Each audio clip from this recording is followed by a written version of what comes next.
मेरा नाम अफलातून है। समाजवादी जन परिषद एक राजनीतिक दल है जो मुख्य धारा से अलग है, उससे मैं जुड़ा हूँ।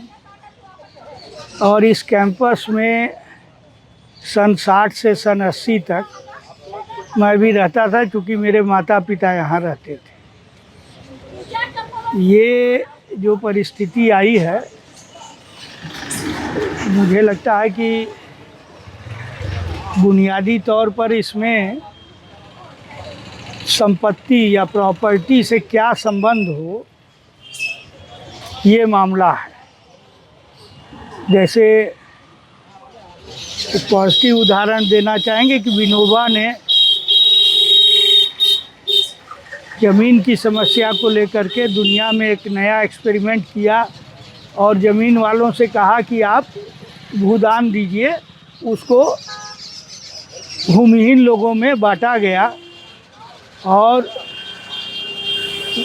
उसका डायमेंशन इतना बड़ा था कि गवर्नमेंट के लैंड रिफॉर्म्स के तहत जितनी ज़मीन बटी है, उससे ज़्यादा ज़मीन विनोबा ने एकत्र की और वो बांटी गई। उस भूदान आंदोलन का हेडक्वार्टर ये था। और जिस तरीके से हड़पा गया है, और प्रॉपर्टी से संबंधित और भी आप उदाहरण देख सकते हैं दूसरे वैचारिक उसका। ये यहाँ छात्र युवा संघर्ष वाहिनी के लोग हैं, उन लोगों ने बोध गया के महंत के खिलाफ एक अहिंसक आंदोलन किया और उसके कब्जे में हज़ारों एकड़ ज़मीन थी। ये सीलिंग वीलिंग के कानून के बावजूद उस ज़मीन को भूमिहीन लोगों में बंटवाने का काम किया। ये वाहिनी के लोगों ने, ये अरविंद अंजुम वगैरह उस संगठन से जुड़े हुए हैं। उसी तरह से हमारा मतभेद हो सकता है, लेकिन नक्सल लोगों ने भी ज़मीन के सवाल को उठाया और नक्सलवाड़ी में भी ये ज़मीन के सवाल एक बुनियादी सवाल था कि हम वो सामंती लोगों से, भूपतियों से ज़मीन लेंगे और उसको बांटेंगे। उनका तरीका हथियारबंद संघर्ष का।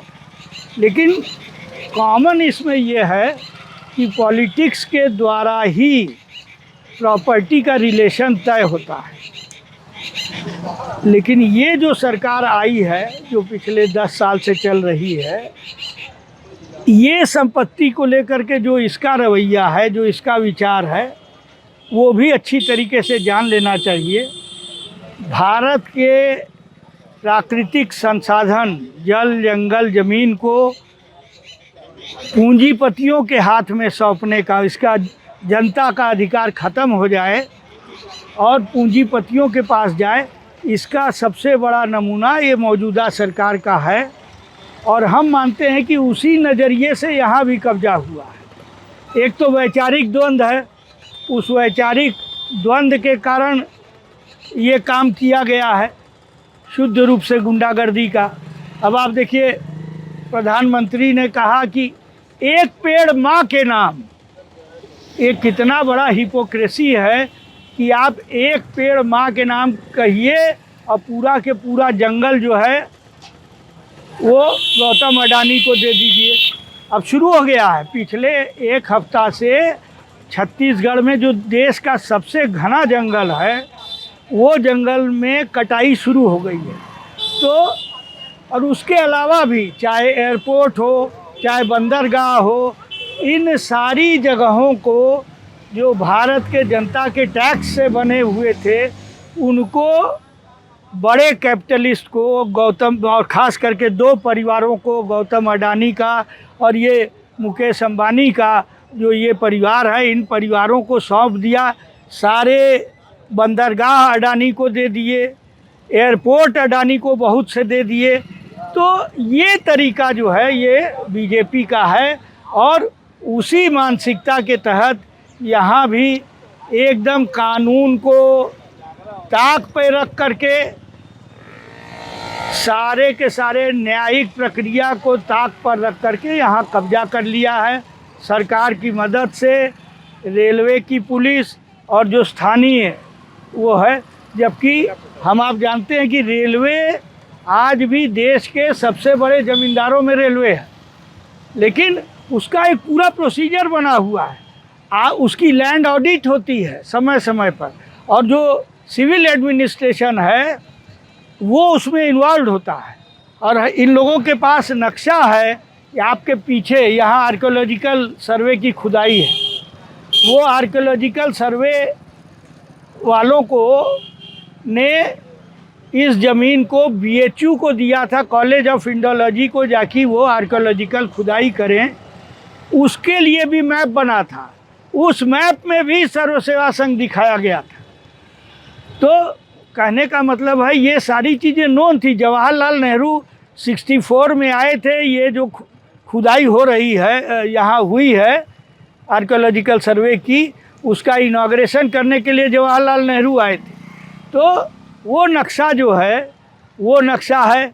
अभी ये मोदी की सरकार एक मल्टी मोडल एक स्टेशन, माने रिवरवे, रोडवेज और रेलवे, इन तीनों को मिला करके यहाँ एक मल्टी मॉडल स्टेशन, दुनिया की 5 बड़ी मल्टीनेशनल्स में से एक है प्राइस वाटर कूपर।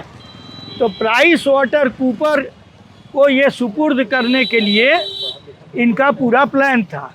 वो प्राइस वाटर कूपर उसने भारत सरकार को दिया है एनवायरमेंटल क्लियरेंस के लिए, बताया है कि कहाँ कहाँ प्रॉब्लम है, आप इस प्रॉब्लम को कैसे दूर कर सकते हैं। जैसे इलाहाबाद हाई कोर्ट का जजमेंट है कि गंगा जी से 500 मीटर तक कोई कंस्ट्रक्शन नहीं कर सकते, और वो जो है उसमें इनका प्रोजेक्ट एरिया में बहुत सा आता है, तो वो कंपनी कहती है कि इसको आप कोर्ट से ठीक कराइए। आर्कियोलॉजिकल सर्वे में एंशिएंट मॉन्यूमेंट्स के प्रिजर्वेशन के लिए कानून है, कहते हैं इसको आर्कियोलॉजिकल सर्वे से ठीक कराइए। यहाँ एक कछुआ नदी में, गंगा जी में कछुआ सेंचुरी था, उस सेंचुरी के लिए वाइल्ड लाइफ कंजर्वेशन का जो डिपार्टमेंट है वहाँ से क्लियर कराइए, जाकि हम ये मल्टी मोडल प्रोजेक्ट ट्रांसपोर्टेशन का प्रोजेक्ट बना सकें। तो ये पूरा के पूरा इनका तौर तरीका है। और सर्वोदय के विचार से, गांधी के, विनोबा के विचार से, RSS के विचार का एकदम दुश्मनी है। ये लोग गोडसे के परिवार के हैं, RSS वाले, नरेंद्र मोदी, ये सारे लोग। तो इन लोगों को ये जो है इनका एक पूरा नक्शा बना हुआ था कि कैसे कब्जा करेंगे, तो उसके खिलाफ संघर्ष है। अभी बहुमत में नहीं आ सके, लेकिन एक कमज़ोर तो थोड़ा हुए हैं, तो हमारी लड़ाई भी उससे जुड़ी हुई है। और हम लोग का भी मानना है कि शायद नरेंद्र मोदी जाएं तब समाधान हो। तो मैं इतना ही कहना चाहूँगा, और संघर्ष हमारा जारी रहेगा। हम लोगों का पूरा समर्थन सर्व सेवा संघ को है। धन्यवाद।